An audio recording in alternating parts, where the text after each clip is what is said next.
5 continentes na Rádio Observador. Já sabe que é aqui que viajamos pelo mundo todas as semanas para analisarmos a geopolítica internacional e sempre com a ajuda do historiador Bruno Cardoso Reis. Bruno, muito bem-vindo mais uma vez e bom dia para ti que estás nos Estados Unidos. É isso, bom dia Bruno. Olá, bom dia, obrigado. Hoje, de novo, um pouco mais tarde, estivemos a acompanhar a cerimónia de tomada de posse do novo Procurador-Geral da República.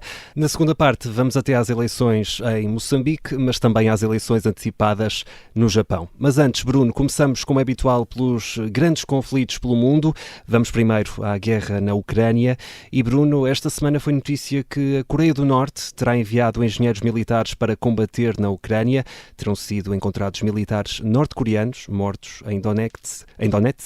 Que impacto é que pode ter e qual é a história por trás desta presença da Coreia do Norte na Ucrânia?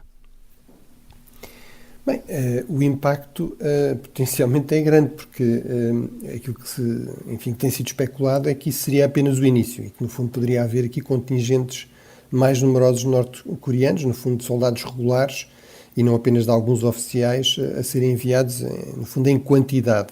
Ora, quantidade é algo que a Coreia do Norte tem grande abundância quando se trata de questões militares. Tudo o resto, não. Escasseia comida, etc., para não falar em liberdade, mas realmente são forças armadas anormalmente grandes no contexto atual, em que a maior parte dos países reduziu os efetivos. Portanto, a Coreia do Norte tem um exército que estima-se de mais de 1 milhão de soldados. E, portanto, isso em termos de dimensão, Bruno, para percebermos, mais de 1 milhão de soldados é o normal? É um número acima da média? Não, é bastante acima da média, sobretudo um país da dimensão da Coreia do Sul, ou seja, só é comparável com grandes potências, como por exemplo os Estados Unidos ou mesmo a China. Portanto, é realmente um exército enorme e, portanto, por exemplo, a Coreia do Sul, que também tem um exército bastante grande, até para se poder defender, não vai além dos 650 mil, mas, portanto, no contexto atual, realmente é algo relativamente raro e, portanto, isto pode agravar muito um problema de base que a Ucrânia já tem, é que tem muito menos população e, portanto, muito menos população recrutável do que a Rússia. Estamos a falar de pouco mais de 40 milhões no lado da Ucrânia, de 140 milhões do lado da Rússia, e, portanto, se isto se concretizar, o que também não dou por certo, porque, apesar de tudo, a Coreia do Norte é um regime totalitário, digamos, altamente paranoico, militarista e, portanto, precisa de tropas em quantidade para defender o próprio regime da população, para se defender da suposta ameaça da Coreia do Sul, do Japão, dos Estados Unidos, mas, portanto, se isso concretizar, realmente pode ter aqui um impacto muito negativo para a Ucrânia. É verdade que estamos a falar de quantidade e não necessariamente de qualidade, mas a quantidade também faz uma diferença na guerra. O Napoleão supostamente teria dito que, por regra, Deus está do lado de quem tem mais batalhões, não é? Isso, no fundo, significa que há mais margem para erros e para corrigir erros, tem muito mais tropas, no fundo, para se desgastar em combate, e também se pode optar por uma estratégia de atrição, de desgaste, de simplesmente mandar vagas e vagas de soldados até o outro lado, ficar simplesmente, digamos, só sem munições ou demasiado cansado, e é muito isso que, aliás, a Rússia tem estado a tentar fazer, e, portanto, isto poderia reforçar esta possibilidade. O histórico por trás disto, bem, basicamente só existe uma Coreia do Norte, e só existe a dinastia Kim, portanto, esta coisa bastante surreal na política internacional de uma dinastia numa república supostamente comunista.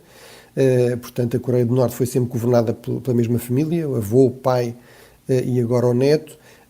E, portanto, esta família Kim realmente foi colocada no poder pelo exército soviético, a seguir à Segunda Guerra Mundial. Portanto, a Coreia era uma colónia japonesa, foi ocupada a parte norte pelo exército soviético. Eles encarregam este coronel Kim de, no fundo, começar a governar sempre com uma relação próxima com a União Soviética, a partir de 1948, e depois também só sobrevive porque a União Soviética vai apoiar a Coreia do Norte quando ela está à beira de ser derrotada na chamada Guerra da Coreia, ou seja, a Coreia do Norte opta por invadir a Coreia do Sul em 1950, No final desse ano, de 1950, as forças norte-americanas e de vários países aliados, até com o mandato das Nações Unidas, basicamente tinham derrotado a Coreia do Norte, estavam nas margens do rio Yalu, que faz a fronteira já com a China e depois também com a Rússia comunista, com a União Soviética, e é uma intervenção massiva de, entre aspas, voluntários da China comunista, portanto soldados na prática do exército chinês que vão entrar em combate, mas também com muito apoio, nomeadamente os famosos pilotos e aviões soviéticos que foram pintados com cores da Coreia do Norte, mas na verdade eram aviões soviéticos e com pilotos russos soviéticos, se quisermos. Portanto, há realmente aqui um histórico muito longo de cooperação muito próxima. Isso foi atenuado um pouco nos anos 90, quando a Rússia se tentou aproximar mais dos países ocidentais e tornar-se uma potência mais normal, mas com Putin, com o regresso de um antigo agente do KGB ao poder e com uma política externa cada vez mais de choque com o Ocidente, essa aproximação tem-se acentuado muito nos últimos anos. Bruno, esta semana também tivemos aqui novas revelações sobre a proximidade entre Donald Trump e também Vladimir Putin. Soubemos aqui, por exemplo, que o ex-presidente norte-americano terá enviado testes Covid a Putin durante a pandemia. Essa proximidade pode ser um problema ou, como diz J.D. Vance, não há nada de estranho, não é, num estadista falar com outro, mesmo que estejamos a falar de Trump e também Putin? Bem, realmente, J.D. Vance tem uma certa razão, no sentido que é preciso falar com os adversários e com os inimigos. A diplomacia é mesmo isso, não se faz só diplomacia com amigos. Agora, aqui a grande questão, o grande problema é, aparentemente, várias destas chamadas, estamos a falar de alegações, mas de um jornalista muito prestigiado, o Bob Woodward, que foi aliás, um dos jornalistas que esteve envolvido naquele caso do Watergate, em que ele também foi acusado de ter informações falsas e depois percebeu-se que tudo aquilo realmente era verdadeiro, mas, portanto, muitas destas chamadas terão sido feitas já com Trump fora da presidência. Ora, isso não só não é normal, mas é mesmo ilegal, ou seja, há uma lei, o chamado Logan Act de 1799, que literalmente proíbe isso, ou seja, os cidadãos privados norte-americanos não podem fazer diplomacia, quem faz diplomacia é o governo devidamente eleito, ou seja, o Presidente, o Departamento de Estado. É claro que, mais uma vez, temos de contextualizar um pouco isto. É verdade que antigos presidentes, um caso famoso é o Jimmy Carter, por exemplo, até com a Coreia do Norte, já foram utilizados como uma espécie de emissários informais, às vezes discretos, para uma espécie de diplomacia paralela dos Estados Unidos. Agora, a grande diferença aí é que isso foi feito com o acordo, com o conhecimento, por regra a pedido do Presidente em funções, da administração que está em funções. Também é verdade que, às vezes, um Presidente eleito, mas que ainda não tomou posse, já começa a ter alguns contactos com embaixadas estrangeiras ou até líderes estrangeiros, mas, mais uma vez, há tradicionalmente um grande cuidado em isso ser apenas uma troca de impressões, um primeiro conhecimento ou apresentação e não propriamente estar a conduzir negociações. Como Trump insiste, aliás, que vai fazer, sendo novamente eleito, ele diz: eu resolvo o problema da Ucrânia logo a seguir, ainda antes de tomar posse. Exatamente. Portanto, tudo isso à partida realmente não é normal, não é desejável, ou seja, não pode haver duas diplomacias ao mesmo tempo no mesmo país. Agora, é muito típico de Donald Trump e não é certo que vá ter aqui grandes consequências. Há uma corrente crescente de trumpistas que aparentemente gostam, publicamente, não tem problemas em dizer que gostam de Putin, aqui de um líder mais autoritário, mais nacionalista, que não gostam da Ucrânia, não gostam de ajudar a Ucrânia, e, portanto, se calhar isto não terá grandes consequências. Para alguns conservadores tem, por exemplo, conservadores como Liz Cheney, como John Bolton, que são realmente conservadores, não são sequer da ala mais esquerda do Partido Republicano, mas que publicamente declararam que uma das principais preocupações que têm com Trump é precisamente esta proximidade suspeita com líderes autoritários, com líderes autocráticos, no fundo pôr de lado uma longa tradição também do Partido Republicano de uma política externa que privilegiava alianças com democracias, com países democráticos, a defesa da liberdade. E para terminar, há poucos dias o ex-primeiro-ministro conservador, mais uma vez, da Austrália, portanto direita, o Malcolm Turnbull, veio dizer que uma das coisas que o perturbava no Donald Trump, nas cimeiras, por exemplo, do G20, era a forma como ele se comportava com o Vladimir Putin como se fosse uma espécie de adolescente que de repente estava ao lado de uma estrela de futebol ou de uma estrela desportiva, e portanto isto mostra que realmente há bastantes conservadores, republicanos, que se preocupam realmente com esta proximidade e não a consideram normal, mas isso está longe de ser a generalidade do Partido Republicano atualmente. E, como eu dizia, há setores que parecem não ter problemas com esta proximidade com Putin, pelo contrário, não só Trump, mas muitos dos seus aliados. Claro. Bruno, vamos agora até à guerra no Médio Oriente, no rescaldo dos ataques do Irão a Israel. Relembro que na semana passada foram disparados cerca de 200 mísseis para Tel Aviv. O ministro da Defesa israelita já avisou que se atacar o Irão vai ser uma resposta letal. A questão é que ainda não houve propriamente uma resposta. O que é que Israel quer e porque é que ainda não atacou rapidamente o Irão? Bem, essa é realmente uma boa questão. O Irão, aliás, ficou claramente convencido de que o ataque estaria iminente.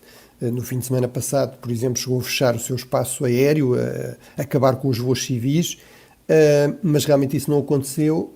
Eu diria, uma parte da razão, provavelmente, é porque Israel quer, no fundo, criar aqui uma situação de pressão, de incerteza, de guerra psicológica sobre o Irão. Portanto, certamente em todos estes dias, os militares iranianos, os sistemas de vigilância têm estado em alerta máxima. Ora, isso desgasta ao fim de vários dias. Portanto, certamente isso é um fator.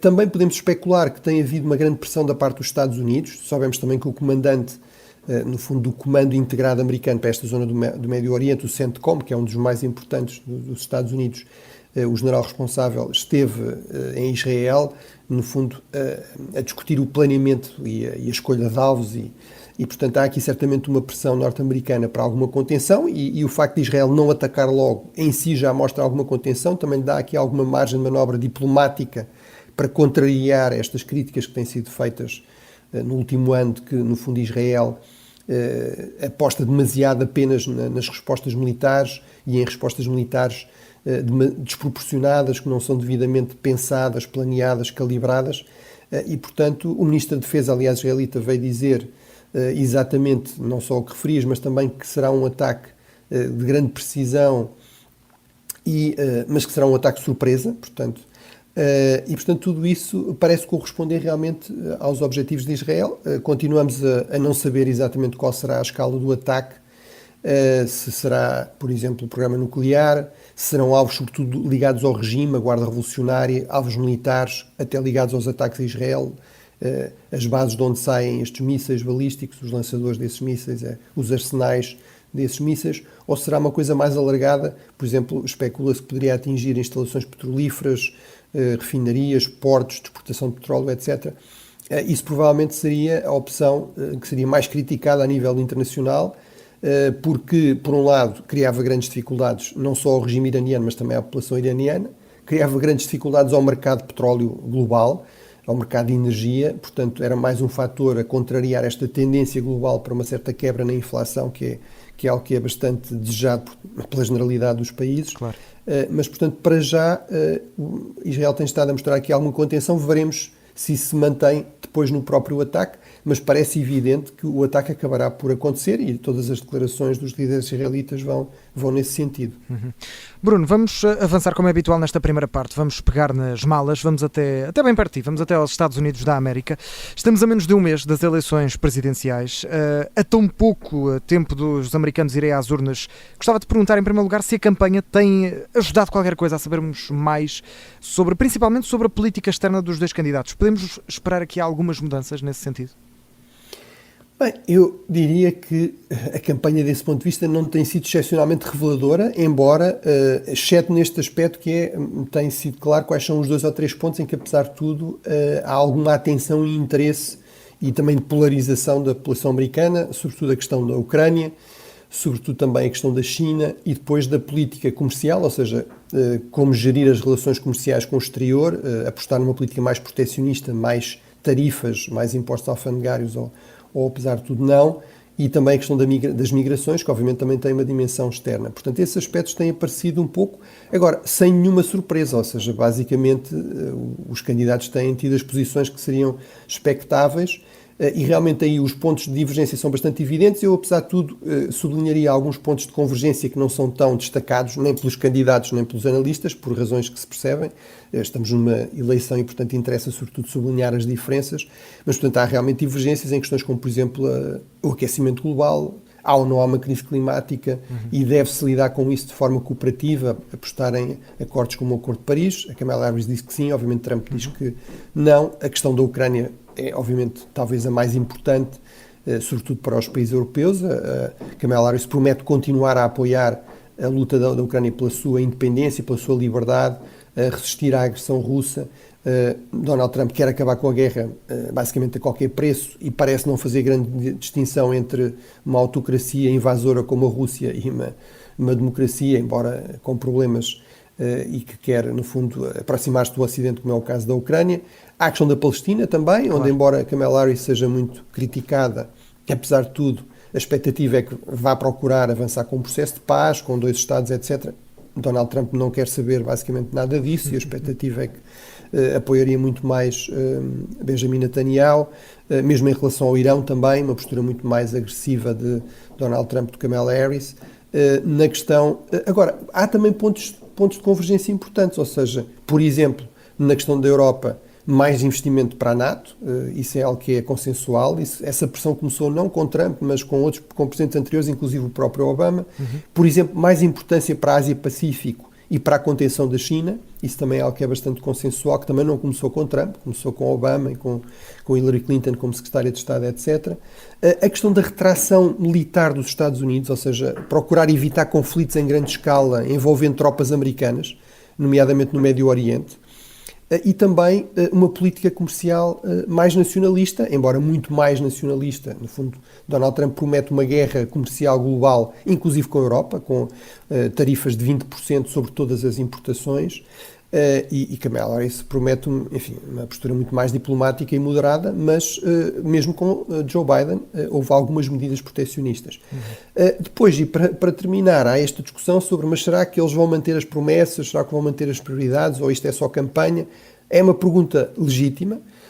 O próprio Joe Biden, ainda há poucos dias, quando se foi colocada a questão, mas afinal a ideia não era sair do Médio Oriente, ele disse, bem, a vida é assim, quer dizer, há eventos que acontecem, crises que acontecem e, portanto, os Estados Unidos acabam por ter de se envolver em zonas que não seriam à partida a prioridade. Agora, aquilo que me parece, e para terminar aqui um argumento mais fraco, é esta ideia, não se preocupem com Donald Trump, porque ele não vai cumprir nada daquilo que diz, ou seja, basicamente, a grande defesa de Donald Trump é dizer, por exemplo, do ponto de vista dos interesses europeus, não se preocupe, ele não vai sair da NATO, ou realmente quando ele diz que a União Europeia é um inimigo dos Estados Unidos, um inimigo comercial, isso não é para ser levado a sério.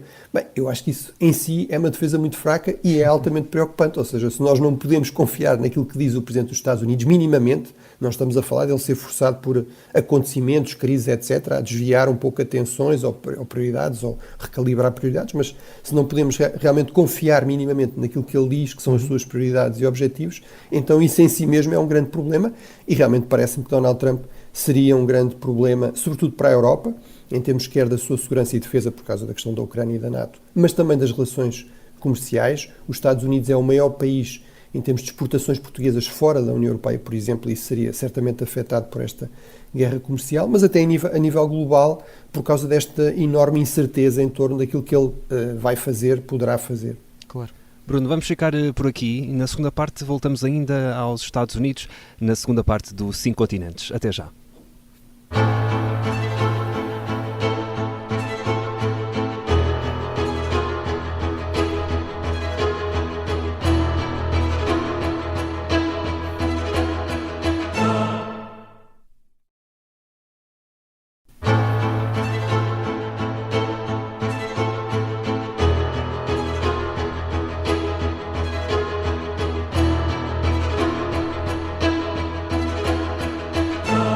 segunda parte do 5 Continentes na Rádio Observador, já sabe, agora sempre com 1 hora de programa para analisar a geopolítica internacional. Hoje estamos novamente a fazer o programa ligeiramente mais tarde, porque estivemos a acompanhar a cerimónia de tomada de posse do novo Procurador-Geral da República, mas estamos por aqui, Bruno, e ficámos aqui com uma questão pendente ainda da primeira parte, André Maia. É exatamente sobre os Estados Unidos da América, estávamos a falar das eleições norte-americanas e entretanto tivemos mais um apoio a Kamala Harris e que surgiu de um lado inesperado. Vamos ouvir. Eu nunca votei no Partido Democrata, mas este ano eu vou dar o meu voto com muito orgulho à vice-presidente Kamala Harris. Como conservadora, como patriota, como mãe, como alguém que venera a Constituição, é com muita honra que me junto a esta causa urgente.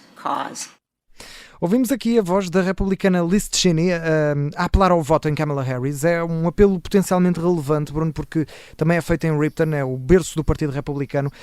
Afinal, ela foi o número 3 do partido no Congresso, tem sido muito crítica de Donald Trump. Este tipo de apoio a outro partido, ao partido adversário, vamos assim dizer, é raro, pergunto, e também se pode ter algum impacto num país que está cada vez mais polarizado. Começando por este último ponto, realmente é um país muito polarizado, ou seja, o grande diário de referência a nível nacional, o USA Today, publicou uma série de dados há 2 ou 3 dias sobre isso, ou seja, 76% dos círculos eleitorais, vamos chamar assim, tornaram-se mais polarizados ao longo das 2 últimas décadas. 40 estados, 40 dos 50 estados também se tornaram mais polarizados ao longo dos últimos 20 anos e portanto, isso torna ainda mais excepcional o facto não só de Liz Cheney, mas uma série de líderes republicanos importantes, um antigo candidato presidencial como Mitt Romney, etc., terem deixado muito claro, o próprio vice-presidente Donald Trump, Mike Pence, o anterior vice-presidente Donald Trump, claro, terem deixado claro que não iam votar em Donald Trump. Mas ainda mais raro é haver republicanos como Liz Cheney, que, como dizias, era a número 3 do partido no Congresso, filha do antigo vice-presidente, o Dick Cheney, que era vista como uma das estrelas em ascensão no partido, com um futuro brilhante, realmente não só dizer que não vai votar no candidato republicano, mas apelar publicamente, e dizer publicamente, e apelar publicamente a que se vote no candidato do Partido Democrático. É claro que a Liz Cheney explica isso em termos de não fui eu que mudei, foi o partido. Isto, no fundo, seria uma forma de tentar recuperar o partido para os seus grandes princípios conservadores. Ela, nesse discurso, evoca exatamente isso, ali, no fundo, o legado do partido, um partido que é fundado por estadistas como Lincoln, não é? O Abraham Lincoln é o primeiro presidente que é eleito pelo Partido Republicano em 1860, mas, portanto, o partido é criado em 1854, em Ripton, como dizias, e portanto, no fundo, Liz Cheney vem dizer a defesa da Constituição, a defesa da democracia, o respeito pelo resultado das eleições, aceitar que quando se perde, se perdeu e não se vai alegar fraude se não houver provas disso, etc. Tudo isso são princípios basilares de um partido conservador e, portanto, é em nome disso que eu não posso votar em Donald Trump e considero que ele é realmente um candidato perigoso e, portanto, justifica-se apelar ao voto no outro partido. Mas, portanto, isso é realmente excepcionalmente raro. E o único caso que pode ter algumas semelhanças foi alguns líderes do Partido Democrático do Sul dos Estados Unidos, dos Estados do Sul, que tradicionalmente eram Estados muito racistas, que tinham legislação, digamos, de apartheid legal, não é? Portanto, não era uma questão de as pessoas serem racistas, era a lei impedia os afro-americanos, portanto os negros americanos, de ir em certos restaurantes, de andar em certos lugares nos autocarros, etc. E, portanto, quando isso começa a ser posto em questão pelo governo federal, que era liderado pelo Partido Democrático, realmente há uma série de senadores democratas do Sul que vão entrar em ruptura com o partido e alguns, inclusive, vão depois passar para o Partido Republicano. Portanto, é a única situação que tem algumas semelhanças com isso.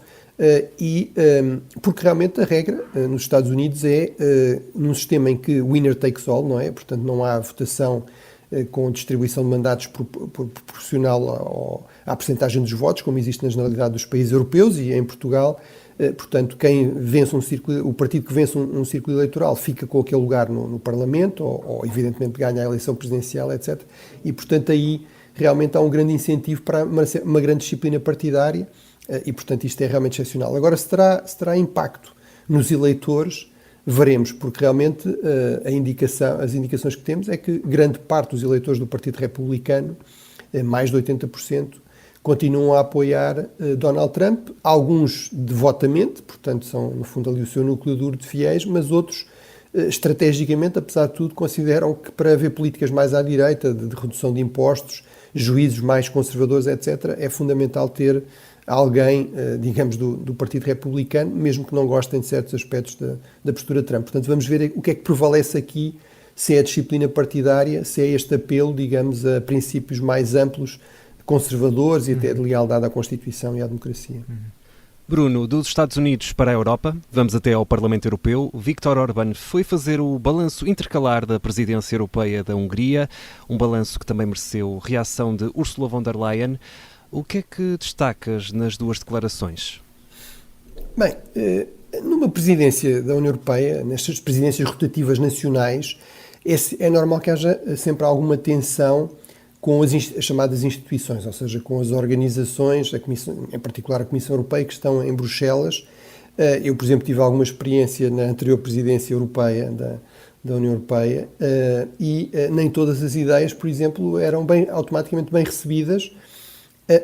E, apesar disso, foi possível, por exemplo, a Portugal influenciar a agenda e alguns documentos estratégicos na área da defesa, que era aquela que eu acompanhei, fosse, por exemplo, a questão da África ou a questão da segurança marítima, mas consegue-se isso conquistando o apoio amplo dos outros Estados-membros, ou seja, criando coligações amplas de países que estão também interessados nesses temas, nessas prioridades, e mantendo um diálogo correto com as instituições, mesmo que isso não queira dizer aceitar tudo ou deixar de defender algumas prioridades mais nacionais. Ora, o que Orbán passa o tempo a fazer, antes da presidência e depois durante a presidência, é insultar, atacar governos de outros países europeus, insultar, atacar as instituições europeias, inclusive avançou com uma viagem sem qualquer tipo de consulta nem acordo com os outros Estados-membros, mas evocando o seu estatuto de presidente, digamos, do Conselho da União Europeia, para ir à China, para ir à Rússia, assumir posições que realmente não tinham o apoio da maioria dos Estados-membros.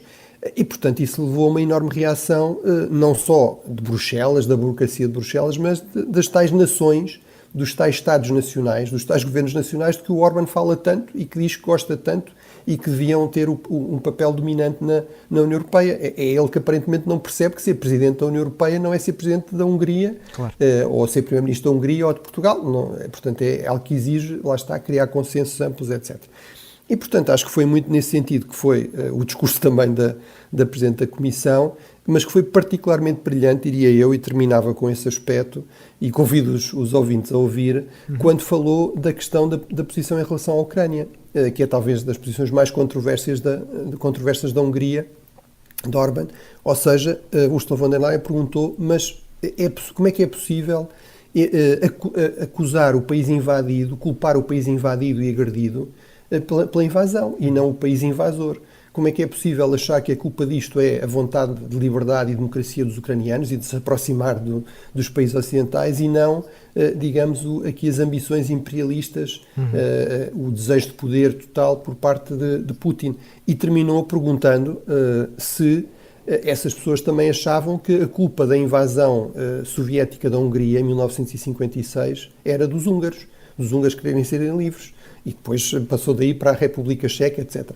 Mas realmente acho que isso é uma pergunta central para os muitos putinistas que existem pela Europa realmente poderem responder e, portanto, parece-me que sobretudo isto remete para uma questão central nos tempos atuais, que é nós percebemos ou não que estamos num mundo que infelizmente está longe de ser um mundo de democracias livres e de países livres, temos muitas autocracias cada vez mais fortes, mais ricas e mais armadas, inclusive com as tais muito faladas ogivas nucleares. E para fazer face a isso, as democracias têm de se manter coesas, unidas, solidárias, têm de se manter fortes, inclusive em termos militares, porque isso é a única forma de evitar uma escalada para uma terceira guerra mundial, porque estas autocracias também não são suicidas, e evitar outra coisa que é, no fundo, a rendição, a submissão das democracias a estes regimes autocráticos altamente agressivos, e foi exatamente esse o ponto central do discurso de Ursula von der Leyen. Bruno, viajamos agora até à Ásia, falamos aqui e falámos bem recentemente do novo primeiro-ministro japonês e de repente vamos ter novas eleições no país, não é? Foram antecipadas. Quais é que são aqui os grandes desafios do Japão para este novo ato eleitoral? Bem, estão eleições marcadas já para o final do mês de outubro, para 27 de outubro. Isso era muito importante para o novo primeiro-ministro, no fundo, provar que é realmente popular. Ele, à partida, é bastante mais popular que o seu partido, portanto vamos ver se isso depois se confirma nas urnas. Ele não é assim tão popular no interior do partido, portanto é visto um pouco como uma figura crítica do aparelho, etc. E, portanto, precisava deste...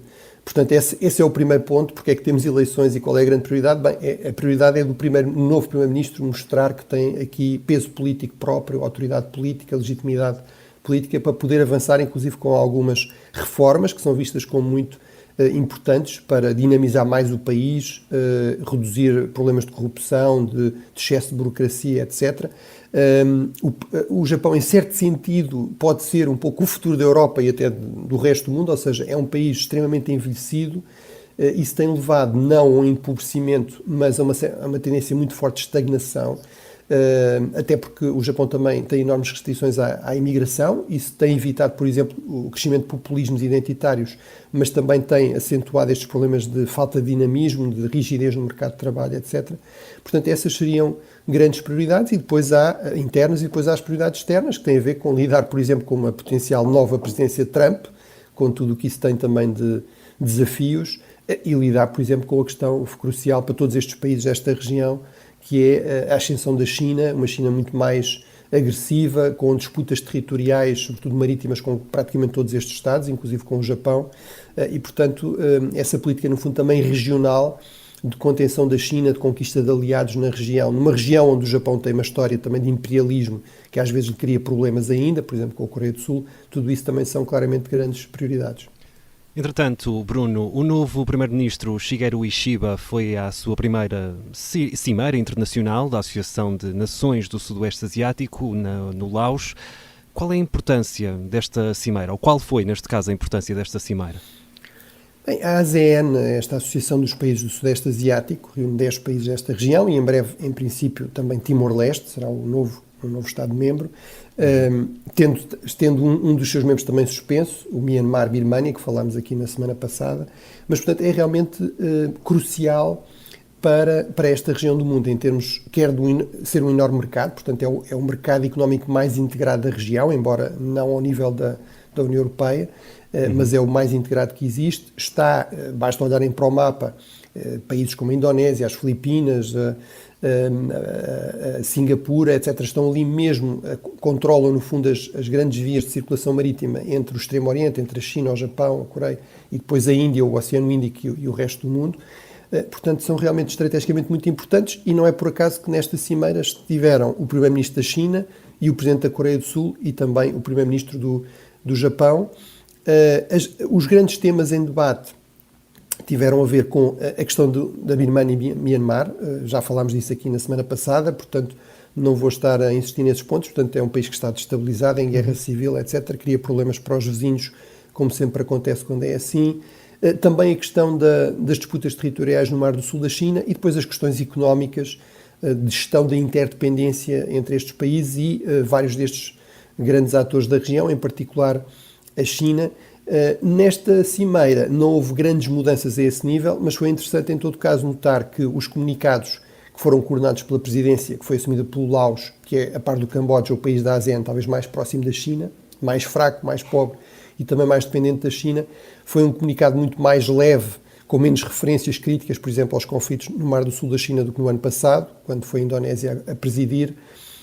Também a mesma coisa em relação à junta militar birmanesa. O Laos, o Vietnã, o Camboja não são também propriamente democracias exemplares, mas foi muito interessante, por exemplo, que nas relações com a China, nos encontros com a China, falou sobretudo de economia e de acesso ao mercado chinês, que é uma preocupação não só dos países ocidentais, mas da generalidade dos países, acesso em condições iguais, justas, etc.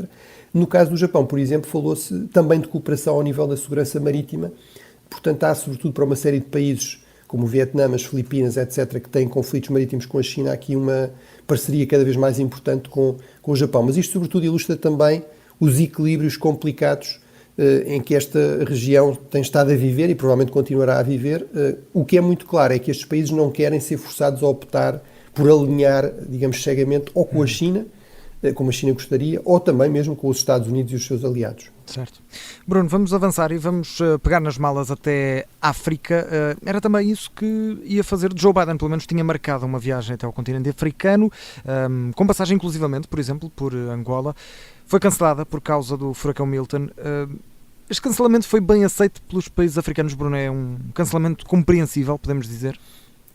Bem, é já o segundo adiamento, portanto, a viagem de Biden foi prometida várias vezes, acabou por ficar mesmo para o final do mandato, em que no fundo ele já não é um presidente que possa tomar grandes decisões, mas a verdade é que a retórica eleitoral de Donald Trump tornava muito difícil ele sair. Em circunstâncias normais era possível que ele até tivesse acabado por ir, enfim, depois de ter certificado que as coisas estavam a ser tratadas, mas realmente Donald Trump apostou nesta ideia de que o governo não está a conseguir responder a estes desastres ambientais porque está preocupado com ajudar estrangeiros, ajudar migrantes, ajudar outros países. E, portanto, neste contexto, a saída de Biden para fazer uma viagem ao exterior seria, no fundo, uma oferta do ponto de vista dessa retórica e, portanto, eu acho que isto mostra um pouco os custos para os Estados Unidos também deste tipo de retórica muito populista.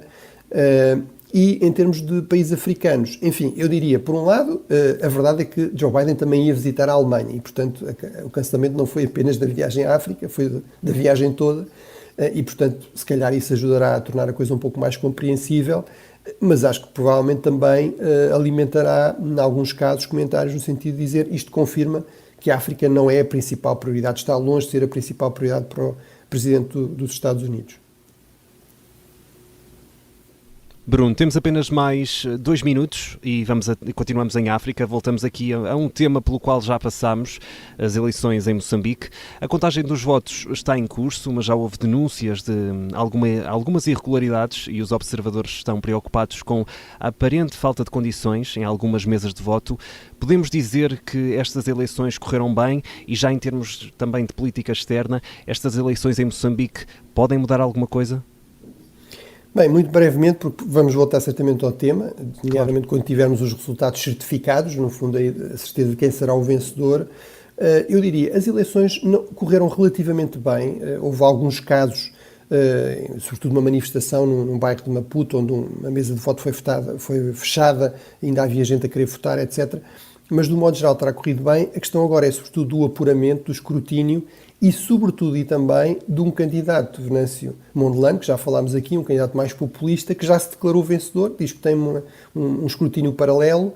Há muita desconfiança realmente entre a população de que o escrutínio controlado, no fundo, pelo Estado, que é controlado desde a independência pela Frelimo, portanto, por um dos partidos, que se calhar não é exatamente 100% honesto, e, portanto, ele, no fundo, está a usar isso para dizer fui eu que venci. E sou eu o presidente, não é? O presidente legítimo. E, portanto, isso realmente cria aqui o temor de que haja violência, de que haja manifestações violentas, protestos violentos, como já aconteceram noutros países africanos. Veremos se isso acontece, esperemos que não aconteça. Seja quem for o novo presidente, e apesar de tudo eu continuo a considerar que provavelmente será o candidato a Frelimo, Daniel Chiao. Realmente a questão é, mesmo com o novo presidente, a margem de manobra para Moçambique mudar radicalmente a sua política externa, em termos de grandes parceiros regionais ou até globais, não é muito grande, até porque o país já aposta muito numa política de diversificação de relações, num certo equilibrismo. Portanto, veremos, mas sobretudo teremos de continuar a acompanhar como é que decorre o escrutínio e a contestação ou não do resultado. Bruno, muito rapidamente, vamos como habitual, à recomendação desta semana. Fechamos sempre os 5 continentes com uma recomendação tua. Hoje vamos às séries. O que é que vamos escolher, neste caso, uma série da Netflix, não é? Sobre Donald Trump?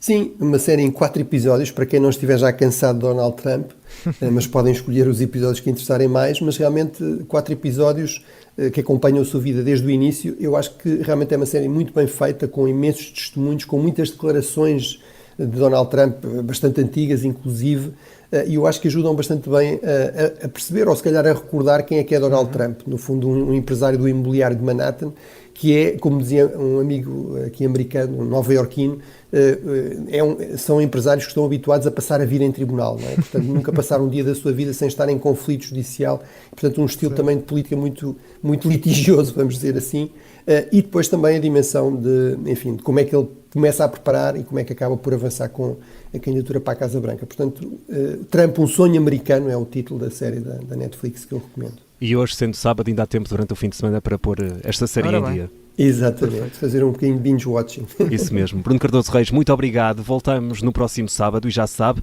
pode enviar as suas perguntas sobre história ou geopolítica internacional para o Bruno através do e-mail ouvinte@observador.pt. Bruno, obrigado mais uma vez e até à semana. Bom até à próxima semana. Obrigado. Assim até para a semana, Bruno. Um abraço.